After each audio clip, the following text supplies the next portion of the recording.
नमस्कार, मैं यमलेश वंजारी और आप देख रहे हैं बीजीटी मीडिया। अब से कुछ ही घंटों के बाद साल 2026 का आगाज होने वाला है। साल 2026 में हर कोई चाहता है कि उसकी उम्मीदें पूरी हो, ऊर्जा से भरा ये साल हो और 2025 से कहीं बेहतर 2026 उसके लिए खुशियों से भरा हो। लेकिन साल 2026 के शुरुआत से पहले 2025 की उन घटनाओं का जिक्र करना बेहद ज़रूरी हो जाता है जो आज भी चर्चाओं में है और जिनकी चर्चा आने वाले समय में भी होते रहेगी। तो चलिए आज की इस बुलेटिन में हम आपको साल 2025 की वो 5 खबरें दिखाएंगे जो नकारात्मक भी है और सकारात्मक भी है। तो शुरुआत करते हैं सकारात्मक खबर से। बालाघाट पुलिस के लिए साल 2025 नक्सलवाद विरोधी कार्रवाई और रणनीति के लिहाज से एक निर्णायक कदम के रूप में याद किया जाएगा। ऐसा इसलिए क्योंकि बालाघाट पुलिस ने केंद्र सरकार के द्वारा निश्चित की गई डेडलाइन से करीब 3 महीने पहले ही बालाघाट से नक्सलवाद का सफाया कर दिया। यानी कि दक्षिण बस्तर के रास्ते दक्षिण बैहर में होने वाली नक्सलियों की घुसपैठ पूरी तरह से खत्म हो गई। कुल मिलाकर देखा जाए तो अब यह इलाका ग्रीन कॉरिडोर बनकर रह गया है, जहां कोई भी इंसान बिना किसी डर के आवाजाही कर सकता है। सुरक्षा बलों ने एंटी नक्सल मूवमेंट के जरिए केंद्रीय गृह मंत्रालय के संकल्प के साथ नक्सलियों के खौफ को इस कदर खत्म कर दिया है कि अब दोबारा नक्सल गतिविधियों का इस क्षेत्र में प्रसार होना संभव नहीं लग रहा है। नक्सल विरोधी अभियानों के परिणाम स्वरूप साल 2025 में 10 हार्डकोर नक्सलियों का खात्मा हुआ। बालाघाट के रहने वाले छोटा दीपक को मिलाकर कुल 13 नक्सलियों ने सरेंडर किया। एक हाकफोर्स इंस्पेक्टर शहीद हुए, एक मुखबिर की हत्या हुई और घुसपैठ के सभी नेटवर्क ध्वस्त हुए। इस पूरे ऑपरेशन में बालाघाट पुलिस, हाकफोर्स और केंद्रीय सुरक्षा बल के जवानों ने नक्सल चुनौती को गंभीरता से लेते हुए बिना तनाव बढ़ाए तालमेल के साथ इस सफलता को अर्जित किया है।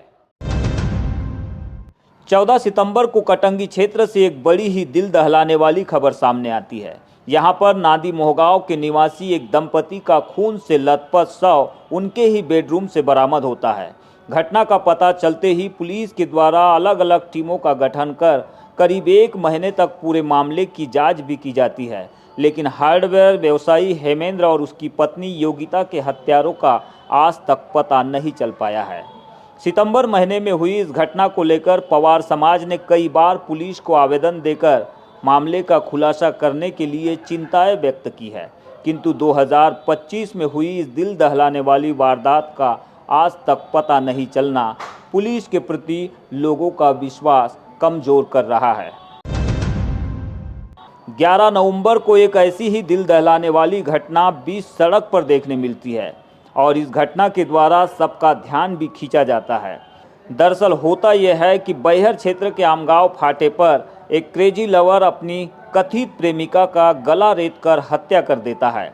हालांकि इस मामले में पुलिस आरोपी को गिरफ्तार कर लेती है, लेकिन यह घटना भी बालाघाट के इतिहास में साल 2025 की सबसे विभत्स घटनाओं में दर्ज हो जाती है। चलिए आगे बढ़ते हैं आत्महत्या से जुड़ी 2 बड़ी खबरों की ओर, जो आज भी कईयों के लिए रहस्य बनी हुई है। पहली घटना 10 जून को देखने मिलती है। एक अकादमी संचालक का शव वैनगंगा नदी के किनारे मिलता है, जिसे लेकर पुलिस जांच में यह पता चलता है कि बालाघाट के शिक्षाविद नारायण बोपचे के द्वारा आत्महत्या की गई है। हालांकि अभी तक पुलिस ने आत्महत्या के कारणों का आधिकारिक तौर पर कोई भी खुलासा नहीं किया है, जिससे यह प्रकरण आज भी रहस्य बना हुआ है।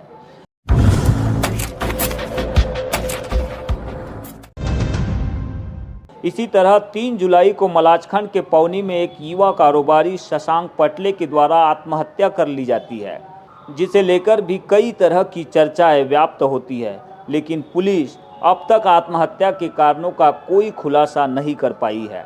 इस प्रकरण में आत्महत्या की वजह जानने के लिए आज भी लोग आतुर दिखाई दे रहे हैं, क्योंकि शशांक पटले जिले के एक ऐसे युवा उद्यमी थे जिनकी प्रॉपर्टी करोड़ों में है और कई व्यवसाय है।